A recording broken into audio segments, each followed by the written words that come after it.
Hey guys, so this is the first video of the video series on blueprints for storming the castle. In this first video series, we will cover a classic and well-known attack called the Greek Gift. It's super common. I would say that in my games it comes up about once per month, and not even just with white. Sometimes it comes up from the point of view of black. So it's really worth your investment to learn this attack carefully so that you can apply it offensively and also so you can catch on when your opponent is trying to set it up against you and so that you can prevent it from actually materializing. Um, I'm going to show you the prototypical initial position, and then I'm going to show you a game from the unofficial course textbook that has never been translated into English. And then I will show you one of my games in which it came up from the point of view of black. So the Greek gift is named after the Trojan War, of course, in which Odysseus gifts a giant wooden horse to the Trojans. They accept the Greek gift. They bring it into the castle, and it turns out to be full of Greek soldiers. The soldiers come out, they storm the castle, and the Greeks win the Trojan War. In my opinion, it's a misnomer for two reasons. The first reason is that since the original Greek gift was a giant wooden horse, you might expect that it would involve sacrificing a knight, but actually, it involves sacrificing a bishop. The second reason is that, based on the name, you might expect that the best way to respond to the Greek gift would be to not accept it. But actually, as we'll see, you're pretty much in trouble whether you accept it or not. And in fact, you can resist a little bit longer by accepting it. So without further ado, let's talk about this initial position here.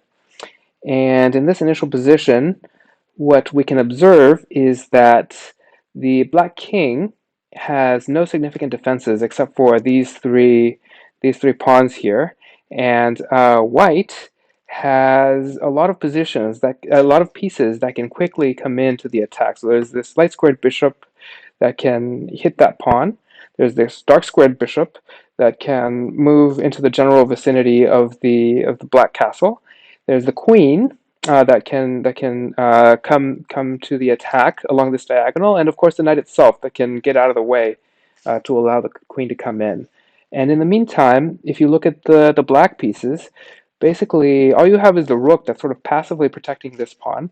This knight that can't even go there because it's guarded by the white pawn, and the queen. So the queen can come here. So basically you have one. Just the queen can come there, and then the black bishops are blocked in. They can't really come to the defense.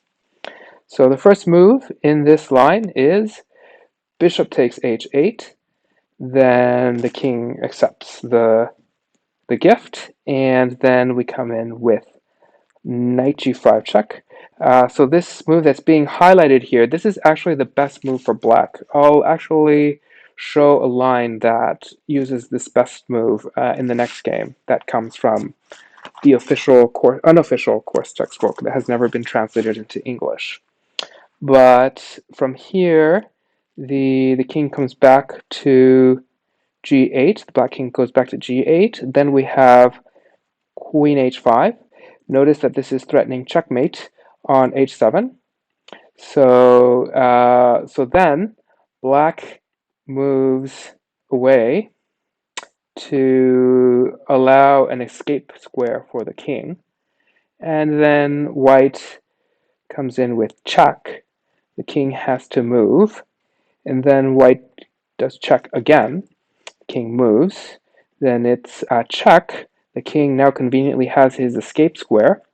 White checks on h8.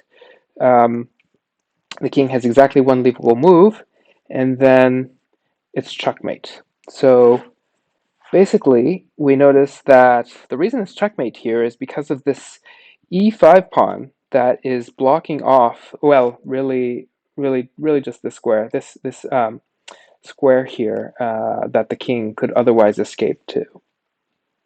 So I'm going to just briefly go over a few counterfactual situations of what Black could have done differently. So the first is what would have happened if Black had not accepted the gift.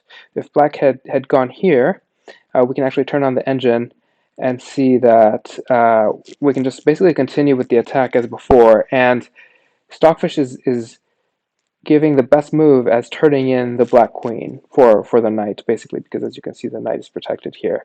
So Stockfish doesn't like this position. But let's say, obviously that's losing, so let's say Black doesn't do that. Then, yeah, you literally just continue with the attack as is. Stockfish insists that it wants to turn in its queen, but let's say you don't do that, then you can just basically do anything. And there's a discovered check here, and when the king moves, then it's checkmate. So you really do have to accept. You really do have to accept the Greek gift. Another possible line we can look at is what happens. Uh, yeah. Okay, so I think this is it for this initial position. The other line we have to analyze is just when the king comes to g6. That is actually the strongest response that Black has to the Greek gift, and we'll cover that in the next game. So in this next game, this is a game between Stučić and Janzek that was played in Radovljica in 1958. They played the French defense, and so you'll get to see how this position organically arises from the French defense. So white plays e4, black plays e6, d4, and then d5, and white protects the e pawn with the knight. Black proceeds to pin the knight so that this pawn is still attacked. And then this is what is commonly referred to as the advanced variation of the French defense, because the pawn advances, as opposed to the exchange variation where you exchange the pawn. So attacking on the flank, dislodging the bishop, and Black decides to trade the bishop for the knight. The queen comes out to add pressure along this file. White continues to develop. Black prepares to castle, and note that already we can see that a problem is starting to brew, which is that there are very few defenders on the king side.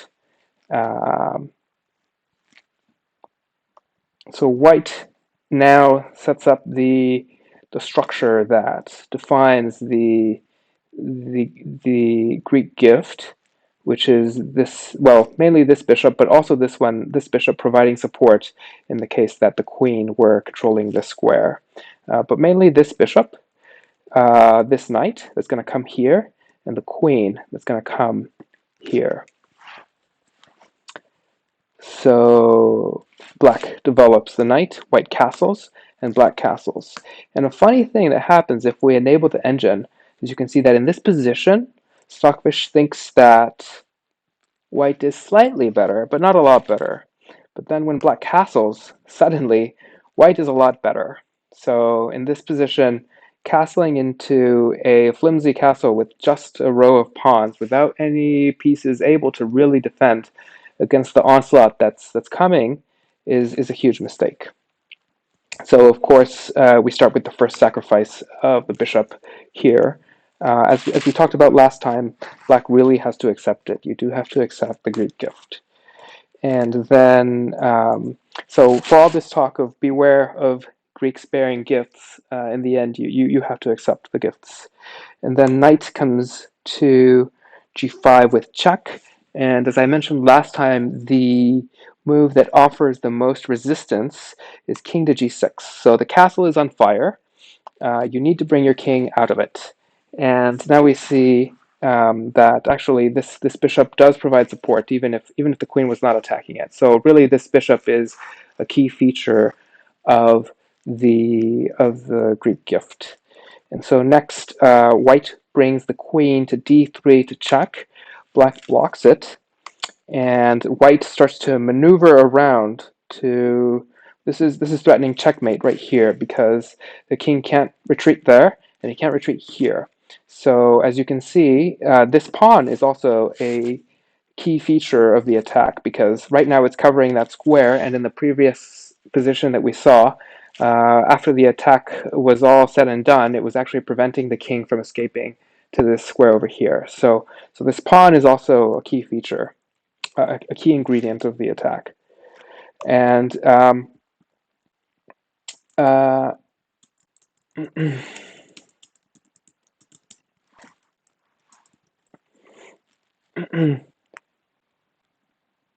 and this move essentially, what it does is it blocks the bishop from protecting the knight, and so effectively it's going to create an escaped square for the king there when the queen comes back here, and that's exactly what happens.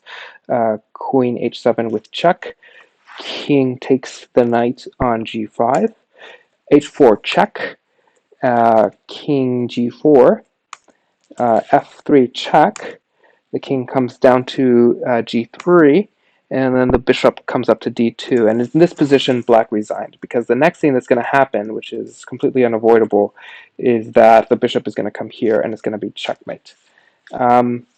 This was not a forced sequence, this line here. It's totally possible. It's conceivable that you might survive the Greek gift after you move to g6. We can actually enable the engine and see. It thinks that, Stockfish thinks that white is better by a margin of +7, which is pretty bad. At a master level, the margin that decides the games is probably going to be ±3. Um, at an amateur level, I mean, ±5. But depending on the strength of your opponent, it's conceivable that you could survive a difference of +7. So King G6, it's not a good move, but it is the best move, and you might survive. It's not going to be fun. You're going to be running around like a headless chicken, getting checked, but you could conceivably survive. So with that said, I'm going to move on to a game that I played where I had the Greek gift as black. This was a game that I played last week. So like I said, the Greek gift comes up a lot. I get it about once per month, sometimes with black and sometimes with white. And let me see if I can flip the board since it is from the perspective of black. So e3, e5, and then his knight comes out, hitting my pawn. I protect it, and the bishop comes out. Uh, he's probably planning to capture my knight, and then when I recapture, he'll take my pawn. So I push my pawn so that's not a problem. And while I'm at it, I chase his knight away. So he goes ahead and captures my bishop, and I recapture. And this move has a double purpose. It not only captures the bishop, but it also opens a line for my light squared bishop. He moves his knight out of harm's way, and I attack it. The knight hides, and I push my f-pawn, like I often do on this channel. He pushes his c-pawn. I'm honestly not sure why he did that, because if he pushes this pawn, then I capture en passant, and this pawn does not actually provide any defensive value. But that is what was played, c3. I develop my knight, castles, and already I'm starting to sort of rub my hands with glee here, because I notice that although he castled, there's not a lot of defenders here. So there's the passive rook as usual, and just this knight really. Whereas I'm planning to put my bishop here, where it's going to be set up for the Greek gift. My knight is already here, and my queen has this nice diagonal where she can come in and invade. So I do that. I bring my bishop in to prepare for the Greek gift, and I get queen a4 check. I block with the bishop, so I'm thinking that, if my opponent notices that they're about to receive a Greek gift and does something to prevent it, well, at least I'm going to win the queen. So at this point, I'm pretty excited. I'm rubbing my hands with glee. My opponent decides to save the queen, and then we start the Greek gift sequence with bishop takes h2 check, king takes h2, knight g4 check, and then king g1. Then I come in with queen h4, and now I'm threatening checkmate. And now we see the perennial truth that that when you're under pressure, it's very difficult to play optimal moves, and it's too easy to get too much cognitive overload and make trivial mistakes. So in this position, what my opponent did, and I have to say this is a super common move, I see this very often as a response to the Greek gift, is to push the f pawn, f3. And that's a huge mistake. I mean, superficially, I think what my opponent thought was that they would be able to escape to this square, but actually, I mean, that square is protected by the knight, so it's not an escape square at all. And so now it's just mate in one. Queen h2 checkmate.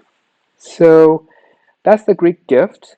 I highly recommend that you study it carefully. Like I said, it comes up a lot. It's super common. It comes up a lot against the French defense. So actually, I want to say a little bit more about that. Um, if you play black, if you play the French defense as black, you should seriously consider taking out this bishop, this light squared bishop. In this game that we have here, a natural way to do so would have been, well, yeah, to dislodge it with this move. Or actually, what you'll see other players do is actually to develop this knight, and instead of doing this sequence of trades here that black initiated, you actually post your knight here, and when the bishop comes out, you exchange it for your knight, and that leads to a much more equal game. That leads to that's a fairly typical configuration that you see in the French defense, where this knight, the queen's knight, is exchanged for the light squared bishop. It prevents this whole shenanigans. So yeah, I guess just to review, the key ingredients are these two bishops just lined up attacking the castle, the knight that can come out here, the queen that will be unleashed after that happens, and the fact that the king is protected by a flimsy barrier of pawns. So I hope you enjoyed it, and I hope that you are able to use this in your own games. As I said at the beginning of this series, please share with me any blueprints for attacking the castled king that you come across, either in your own games or in any master games that you may be aware of. Thank you.